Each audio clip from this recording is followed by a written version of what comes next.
Hi, this is Matt Cat, the Egalitarian that discusses this or that, or this and that. Today we are doing part 2 of my series for Egalitarian Counterpoint, What Has Feminism Done for Men? And remember, facts, not emotions, is what makes something true. I've decided that maybe I should do something different every time. Alright, so before I get started, I just want to do a quick shout out to goodguycomic.com. This is actually a comic that I help produce. Not the comic itself, but the website. I put everything together, so definitely come and check it out. The artist is fantastic. It's about dealing with love and relationships from a male perspective, but it is very tasteful and it doesn't throw women under the bus at all. So, today we're talking about the part 2 article of 23 Ways Feminism Has Made the World a Better Place for Men. Now, as we did last time, we are also doing the Counterpoint article of Dear Feminism, No Fault Goes Both Ways. So, with introductions out of the way, let's go ahead and get started. We're going to be doing points 6 through 10. So let's start with 6. It gave men more reproductive control through abortion legalization. Do I really have to say that this is bullshit? But let's go ahead and read it. Although the burden of pregnancy and childbirth biologically fall on women, men bear the consequence of children too, if not more so, because the expansion of reproductive rights affect their personal lives. Duh. They are a central part of the conversation, since when? Anil Dash believes that liberating women ultimately gives men more freedom. How? I see as a husband, a father, and a friend to other husbands and fathers who have been in the same situation. Oh, do you mean that situation where you have to pay child support for a child that may not even be yours because you were named as the father and you're not allowed to have custody to that child because the mother decided that you don't need to be a part of its life, but you're still financially responsible? Or the mother decides to give the child up for adoption or have an abortion without consulting you in the slightest? Have you been in that situation? Continuing on, that we've been able to better serve our families and communities because our wives and partners have the authority over what happens with their bodies. They also have the authority of what happens to your body. He told Policy Mick, freeing women to have control frees us men who have built our lives with them. You're saying it frees them. You're not saying how. How does it free them? That's why NARAL, N-A-R-A-L, organize events like Men for Choice, where men can coalesce around issues of reproductive justice. According to Samantha Gordon, Director of Public Affairs at NARAL, is it NARAL, Narwhal, something like that, they've been a huge success. Huge success. Put that into quotes. No, yeah, actually put it into quotes. They have been a huge success. Men have shown up and raised money towards helping families get access to the services and information they need. So men have shown up so women can get abortions. Gordon told Policy Mick that it's a priority for Narwhal to reach out to men and really make them feel involved. Make them feel involved, but not make them involved. So these types of fundraisers have become a perfect way to do that. Yes, let's bring men together, shame them that they have no reproductive rights, and get them to give us money, saying that It's your responsibility whether or not a woman gets an abortion, but it's not your right to be a part of their lives in any way. If they choose that you don't get to be a part of their lives, but you're still financially responsible if they keep the child. Another important lesser known fact is that men get abortions too. Really? Men can get abortions? Well, this is news for me because I thought this was that women get abortions. When we only view abortion as a woman's issue, we exclude gender nonconforming or trans people who need abortions every year. Oh, it's not that men can get abortions, it's biological women that identify as a non-woman, or if she identifies as a man, can get an abortion.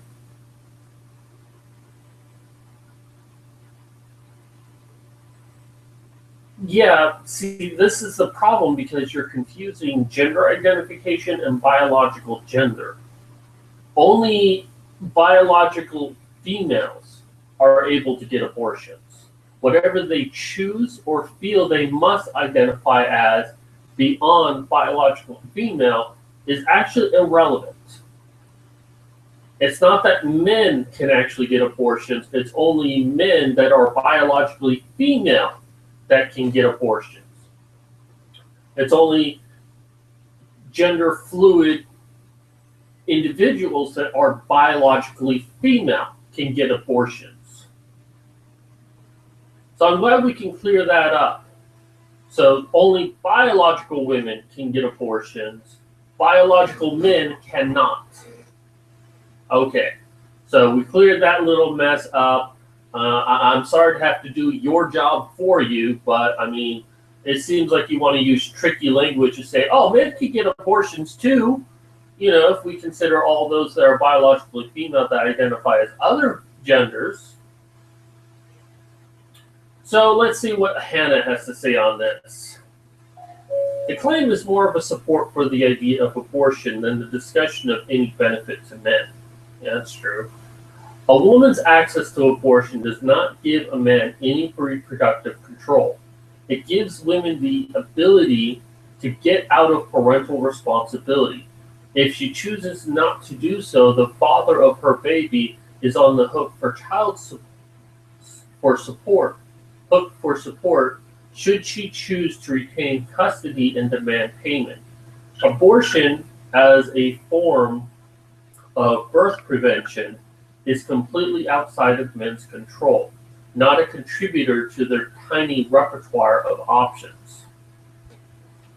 Yeah, this is a very misleading subject, and this is kind of like there's a theme to a lot of these points, and it kind of was touched on in the last episode, but it's basically anything that women are capable of doing is a benefit to men. Even if it's not a direct benefit to men, the fact that women can do it proves to be beneficial to men, so thus it's something that feminism has done for men. But as we've seen in the last topic, you know, just saying something is true doesn't make it true. Just because a feminist said, hey, this supports men, doesn't mean it actually does. And it looks like this person's not really doing their homework. But I went ahead and looked up NARAL a bit. And in 2013, they had the hashtag Men for Change that she was talking about. This was to promote the idea that men support women's right to abortion. In fact, they also had a fundraiser to launch this, what she was basically talking about in her article. And it featured Joe Biden's son, Tom Daschle's son, Bill Clinton's press secretary, Barack Obama's son, press secretary. And wow, such big names. It's like, hey, Joe Biden's coming here. Really? Well, yeah, his son is, but not Joe Biden, but his son is. You're not understanding. Joe Biden's son is coming to our event. But not Joe Biden? No. His son is coming. I mean, you don't mention, it doesn't actually mention their names either. I didn't look at the actual press release for that, but it was just funny how the article that was listing this is like, oh yeah, we got Joe Biden's son coming. So that adds validity to what the fuck we're doing. All right, so nowhere in it did it really talk that Men for Change was about supporting men's reproductive rights. Instead, they want men to show support for women's reproductive rights only. And, here's the thing. We should, as a culture, as a society, stand up for reproductive rights. That includes women's. And, it's like Texas right now is trying to mess with the law as much as they can, despite having a legal right to an abortion, is trying to do everything they can to make it harder for women. And it's women also that's a part of this that's making it harder for other women. However, we as men should be concerned about women's right to the reproduction, about getting an abortion if they feel they need to, and not make it hard for them.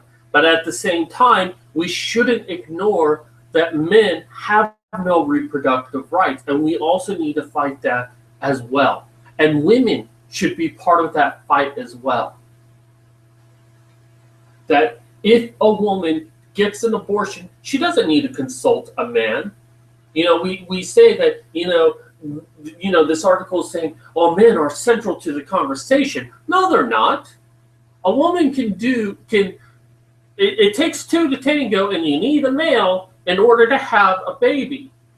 But after that, a woman can decide what happens to that child without consulting the husband or the father. She can get an abortion, doesn't need to tell him at all.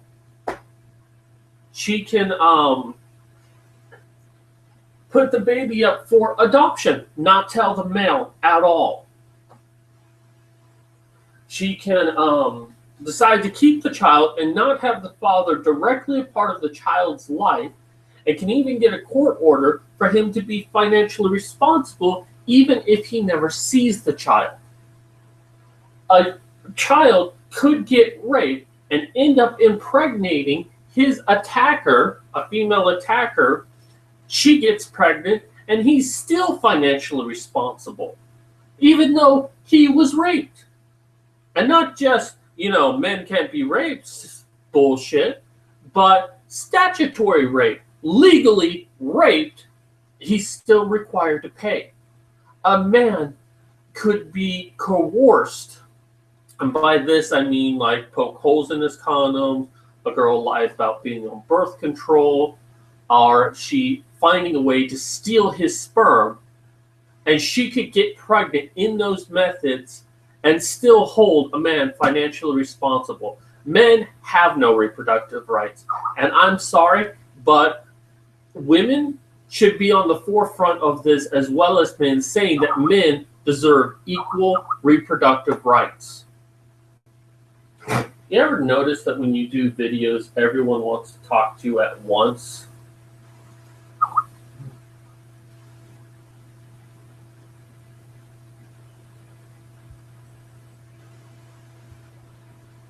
Okay, so nothing important. Nothing that can't wait. So, yeah, this is a hot topic issue for me. I'm trying not to get angry, but the day is young. All right, let's move on to point number 7. If it triggered the FBI to change the definition of rape to include men. That's partially true. It's not that I don't want it to be true. It is true, but only to an extent. But let's see what our feminist has to say on this. Did you know that until recently, the FBI's definition of rape was as old-fashioned as the horse and buggy? That is until feminist activists decided to change that. Thanks to Rape is Rape campaign launched by Feminist Majority Foundation and Ms. Magazine, more than 160,000 emails were sent to the FBI pressuring it to change its archaic definition of rape. The old definition, carnal knowledge of female forcibly and against her will, hadn't been changed since 1921. I'm pretty sure they had cars in 1921. In fact, I'm pretty sure that horse and buggy was much older than that, but, you know, whatever. It meant that many types of sexual assaults, including the rape of men, weren't counted as part of the Bureau's annual Uniform Crime Report. That's actually very true. When the decision was announced, then VP and General Counsel of the Feminist Majority Foundation, Kim Gandry, said that this is a major policy change and will dramatically impact the way rape is tracked and reported nationwide. The new definition now includes all forms of penetration and no longer excludes men. That's actually incorrect, her statement. There's truth in it. Now, let's discuss this for a moment. And then I'll go to Hannah and then kind of give my final conclusion on it.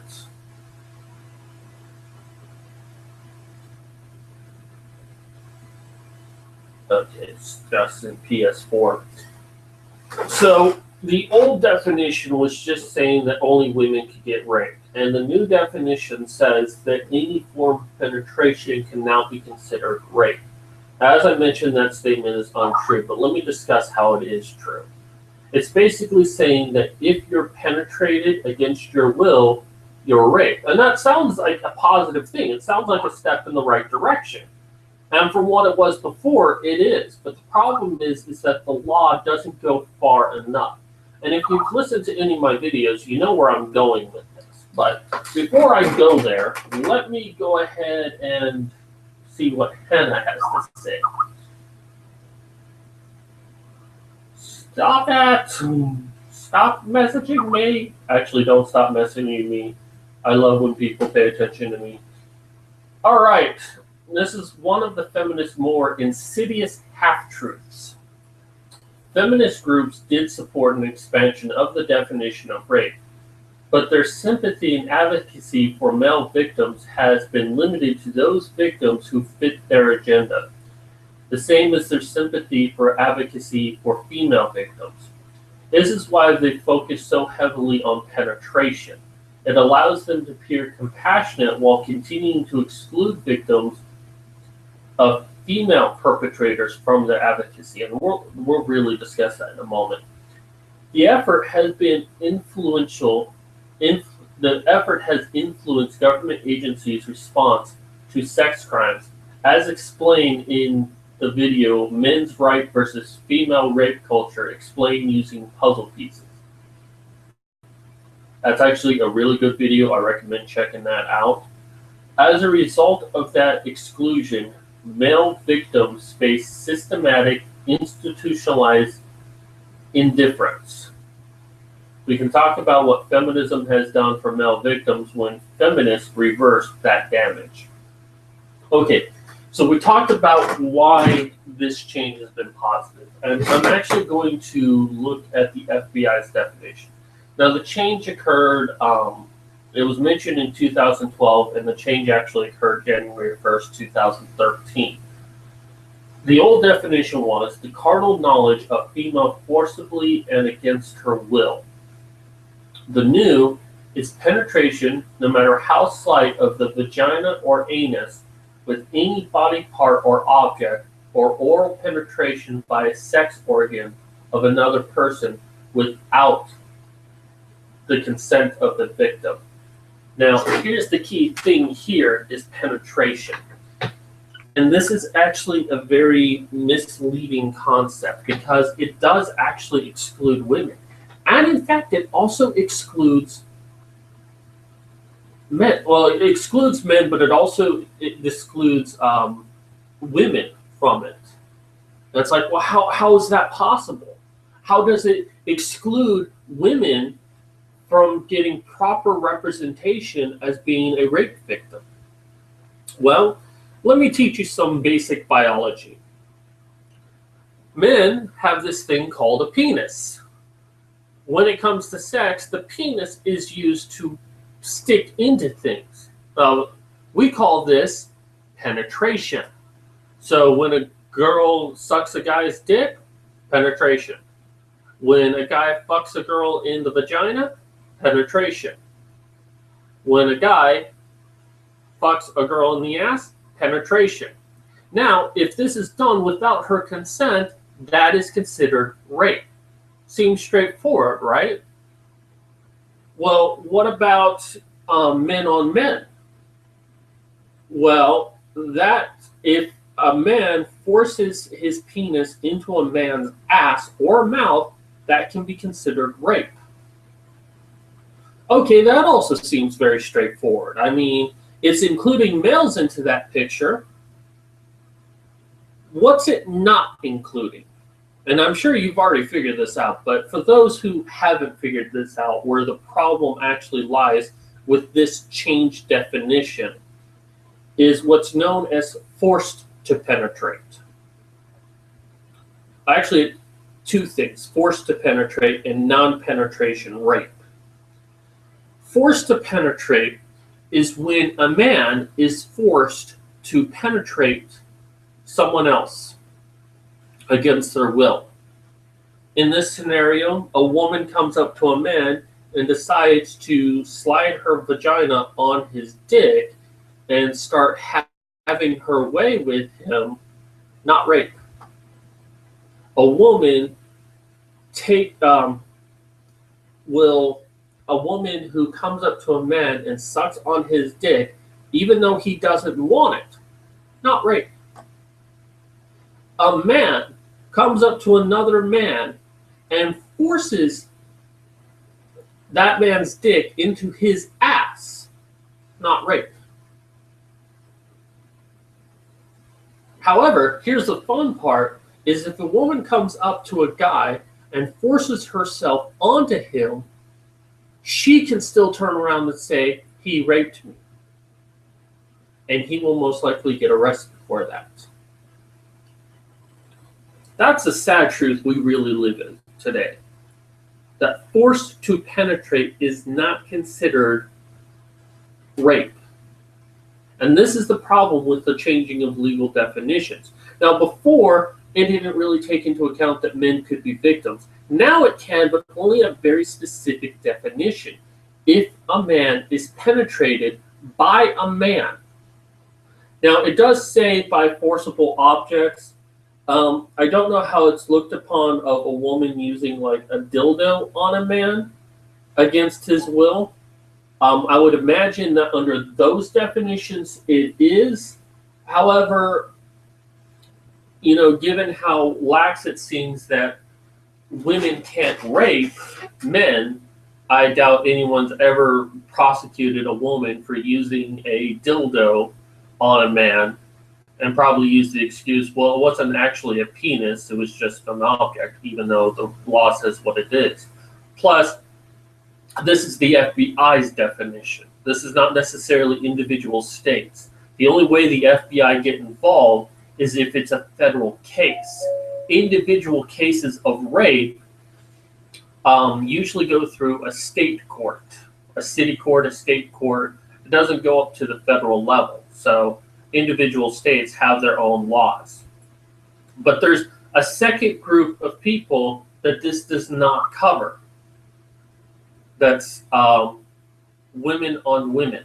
A woman is able to force another woman to have sex with her. But because there is no penetration, she can get away with it because it wasn't rape. It may have been sexual assault, but it wasn't rape. And this is the second problem with it, with this law, is it's centered around penetration. Ugh. That's what I get for joining a group. All right, still more people talking. Good that they're talking. So saying that, oh, well, you know, women, feminists made this change for men, so now they can be included. Yeah, under very specific circumstances. And to kind of gloat about that is telling me that you're uneducated about this, or you understand. And by the way, who was the person that really made this responsible? Mary Koss. I fucking hate her so much. If I wasn't on live, I would be using words that a man should never use to talk about a woman. I would be calling her all of those names because the damage she has done to this society by saying that men cannot be raped, or if they can, it's only through penetration. And how many human right violations this is. How many underage boys that have been required to pay child support to their rapists. How many men have been required to pay child support to their rapists? It is maddening that our society is like this. And yet, we still have this need to protect women. Ooh, banana goodies. Our law is so centered around protecting women at all times. Fuck this notion that we live in a patriarchy. This kind of bullshit is proof we don't live in a patriarchy. A patriarchy is a system that's supposed to favor men, but it doesn't. This system we live in, this establishment, doesn't favor men in the slightest. It favors women, and it favors females in our society. And yet feminist assholes still claim, oh, we're an underprivileged class. We have to be afraid of getting raped. Yeah, because you changed the fucking legal definition of rape, so you're the only victims of it. You've got to be kidding me. You don't see the problem that this presents? That since you're the only one that can be victims, you're the only ones who have to be afraid, and men who are actually victims don't have a right to be afraid because you've determined that they're not actually raped? How can you not see that? How can you not see the human right violation that is? How do you have your head so far up your ass that you can't understand that people can be raped, whether they're male or female, whether they're penetrated or not penetrated, whether they're forced to penetrate? Rape is when sex is forced upon a person, when they don't want it. I don't understand the feminist mind. No, I actually do understand the feminist mind, and that's the sad part. I understand it too well, and I wish I did it. I wish I could say that it's just a small percentage of feminists, but it's a large percentage of feminists. I wish I could say that this is something new, but it's something old. Feminists won't be happy unless all men are taken off this planet. And I'm not speaking out of my ass on this. It's called the Scum Manifesto. It says that we should only have 10% of a male population left on this planet, and we should kill all the rest of them. And this is taught in gender studies by the woman who tried to kill Andy Warhol.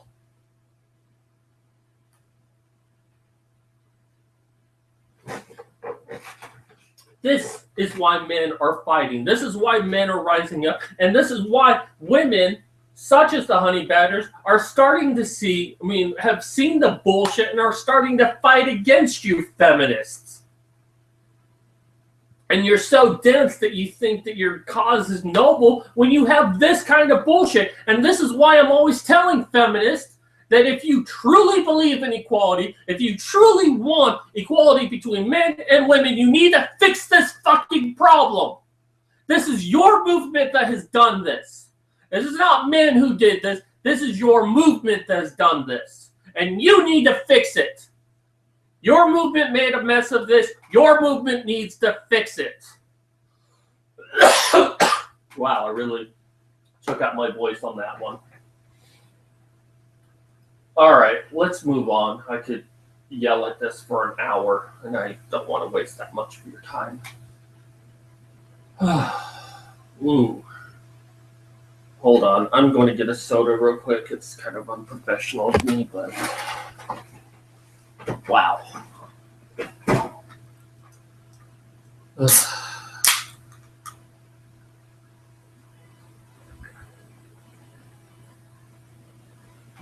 I hope you didn't hear me actually drinking that. Okay. Excuse me. All right, it gave men some well-deserved time off from work. That's interesting. Prior to the Family and Medical Leave Act, workers in the United States didn't have any protections under the law for family or medical-related leave. That meant, my voice is going, that meant that your boss could legally fire you for taking time off to care for your kids, yourself, or a sick relative. Okay, that was true. Mostly. Because, it's like individual companies have their own policies, but if they didn't have such a policy, then it was possible for that. The impetus, I don't know that word, impetus for the law came after a formal recognition that the lack of employment policies to accommodate working parents can force individuals to choose between job security and parenting. And that due to the nature of the roles men and women in our society, the primary responsibility for family caretaking often falls on women. But this is about men as well. The law ensures 12 weeks of unpaid leave for all U.S. workers for every 12-month period to care for themselves or loved ones. Although women were at the forefront of this fight, it allowed all workers to acquire much-deserved time off for caretaking. The National Organization for Women and many other women's organizations believe the law didn't go far enough. However, it is fighting for expansion to provide workers with paid leave that would benefit all workers, male and female. Wow, this sounds like a really great thing.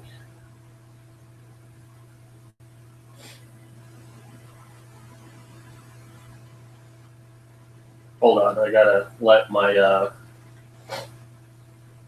artist know.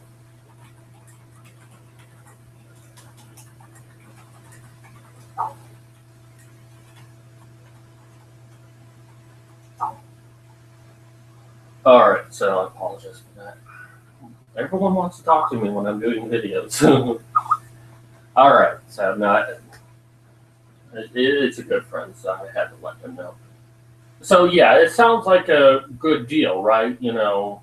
Giving men and women the ability to leave. But, I'll let Hannah say some of this stuff. The FMLA didn't do anything for men that it didn't also do for women. It's not an anti-discrimination law, but a social welfare law based on beliefs about the employee-employer relationship. The law's application to men isn't a feminist choice, but exists because the law would violate the 14th Amendment if its applications were limited to women.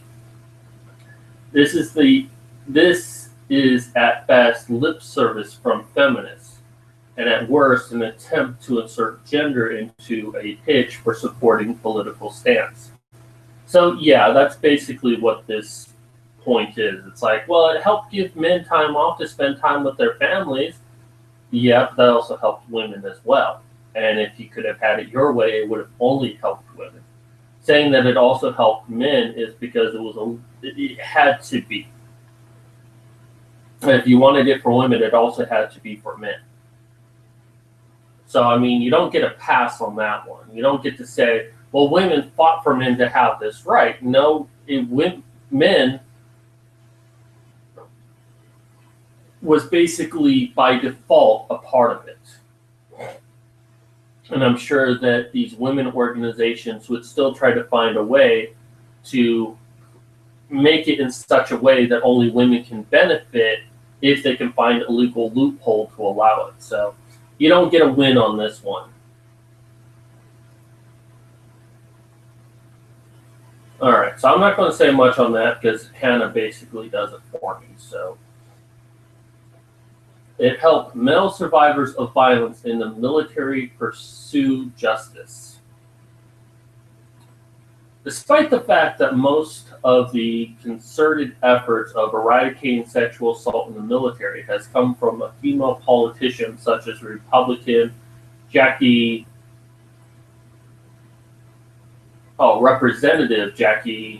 Speier, Democrat from California, and Senator Claire McCaskill, from a Democrat from Missouri, I believe. It's MO, so. Laws intended to curb sexual assault affecting men just as much as women. Women may be more likely to be raped by fellow soldiers than be killed through enemy combat, but overall, the majority of military sexual assault victims are male. That's why organizations like Male Survivor and Men Can End Rape are so important, to make sure that men have a chance to make their voices heard. I will give this to Hannah before I make any comment on this, because there's a bit to say on this.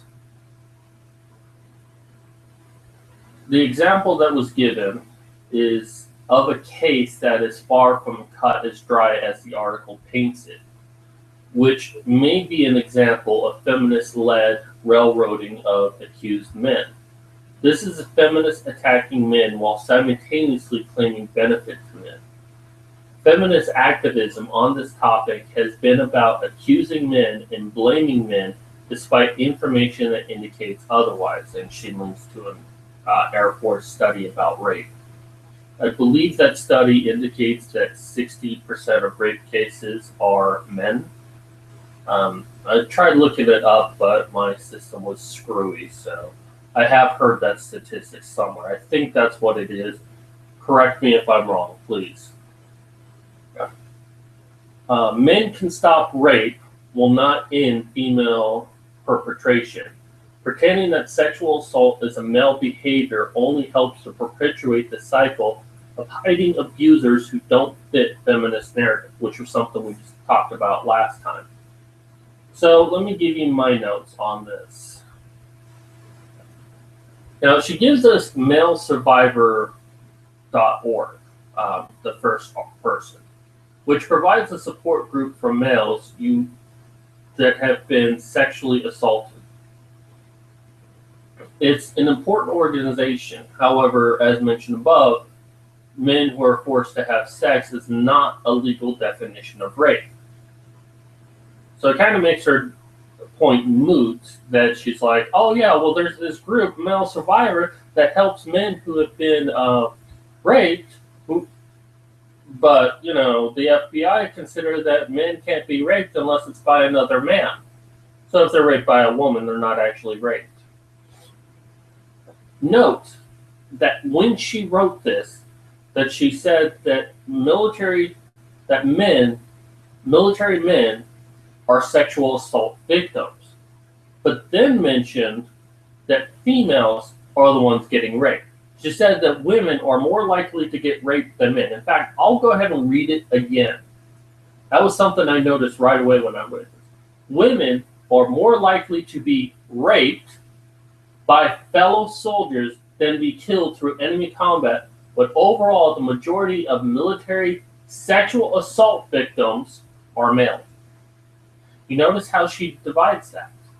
She can't just say the majority of military rapes are male, rape victims are male. She specifically said second. This is kind of supporting the last thing we're talking about, that men cannot be rape victims, they can only be sexual assault victims. I've really discussed a lot of what I felt about rape in the last one. I'm not going to talk about it too much here. Let me see, do I have any more notes on this? Oh, yeah, I do actually. Men Can Stop Rape, the organization that she pointed to. Men Can Stop Rape's mission is to mobilize men to use their strength for creating cultures free from violence, especially men's violence against women. That's what it says on their website. I actually went to the website. Now, it has, let me go to that website. That's not it. Here we go.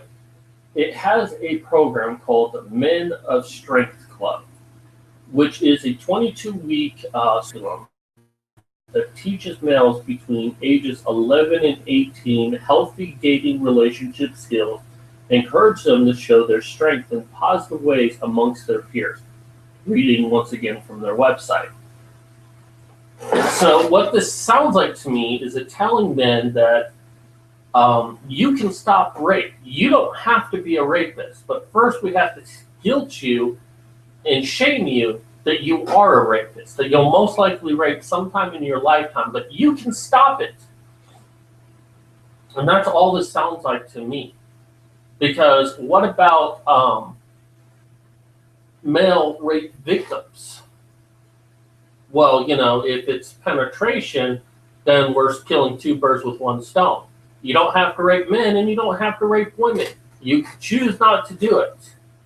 What about men being raped by women? Well, that's not considered, that's not a law. Women cannot rape men. It's sexual assault, but this is stopping rape. So there you go. It's just such bullshit. Oh, I'm not going to get into it again. I've already screamed my head off about that. They also have a college equivalent as well, so men on colleges can take this class. I don't know if this is a voluntary thing or something that's kind of mandated on them. But it is bullshit because it takes the responsibility away from females as being perpetrators of rape. It's only telling men that they're the only ones who can actually rape, and that is wrong. That is dead wrong. If you acknowledge that women can be raped, then you have to agree that this is wrong. To only tell men that they should be responsible for rape. Both men and women should be responsible for rape. And that if you're going to teach one group that they shouldn't rape, you need to teach the other group they shouldn't be raped.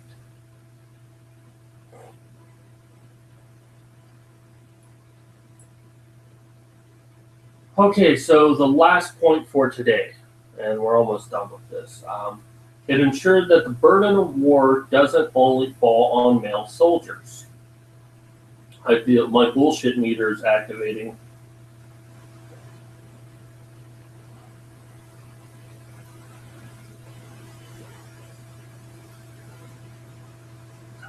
That's funny.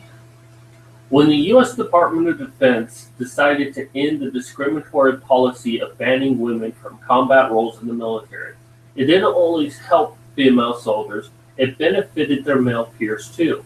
Allowing women on the front lines in 2013 opened up 237,000 military jobs that were previously off limit to females, which gave relief to male members of the military. Charles Clymer, a polycynic communist and Army veteran, said that everyone benefits from women entering combat roles. Okay. Well, yeah, people do benefit because that means that there are more people on the front line to fight. So long as the war is just, but we won't get into that. When we do this, we're doubling our potential for greatness in military leadership, instead of limiting ourselves by eliminating half of the available talent. Further studies have shown that mixed gender units demonstrate smarter thinking. I can't argue with that. That sounds reasonably true. Moreover, Clymer believes this takes some pressure off men. Because 85% of our military is male, this reduces our unfair burden placed on men to take dangerous assignments for our national security. They still have to do that, by the way. Feminists have always recognized the injustice of drafting only men, and as a man and veteran, that shows me that they are just as much about men as they do women.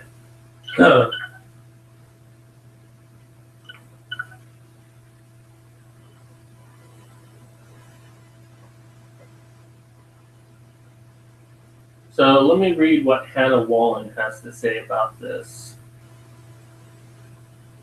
Sorry, I'm getting like an important email while I'm doing this.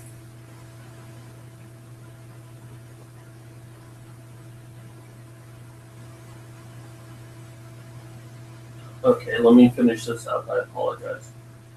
Okay, women currently make up a grand whopping 14% of the military, despite having been eligible for decades.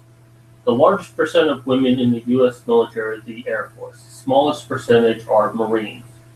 Feminist involvement has led to the military subjecting male soldiers to increased risk of false allegation of sexual misconduct, trying to proclaim female participation in the military a feminist successful, trying to proclaim female participation in the military a feminist success is pitiful. So, yeah, look, women being in the military, being able to defend their country, I can give that to the feminists. But to say that that benefits men, no. It benefits our country as a whole, yes, but not directly to men. Men have not been said, oh, well, we're not going to send you into a dangerous combat. We have this woman over here to do it. Now, I don't know how the military works for this, but I imagine that the only time that they send a woman is if they have enough men there to do it. And yes, women do take on dangerous roles, and I'm glad that they do. But the only way that that's a benefit to men is that there's another able body and not specifically a female that's doing it. It's another person available to take on the assigned role. And if they can do their job, great. Whether she's female or not, doesn't matter. Male, female, as long as the job gets done.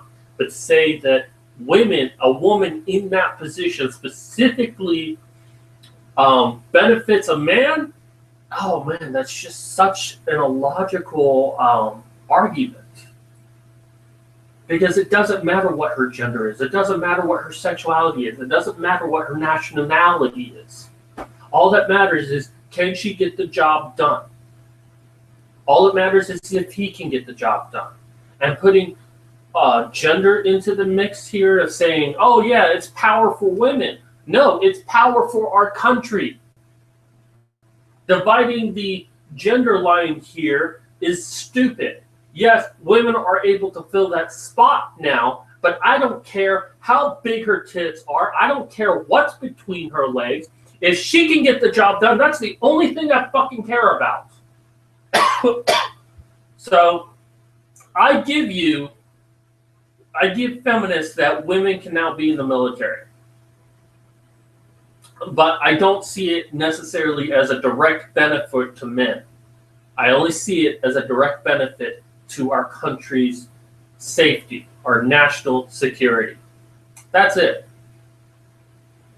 So don't try to pass this off as, well, it helps men because they don't have to fight on the front lines as much, because now we have women that can take their place. Doesn't work that way.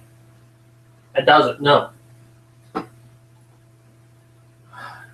Anyways, I know I keep making conclusions on this, so I'm not going to waste my time here. I'm going to try to wait till the end of the video. to kind of do that.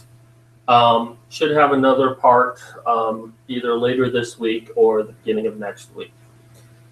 As always, this is Mad Cat signing off.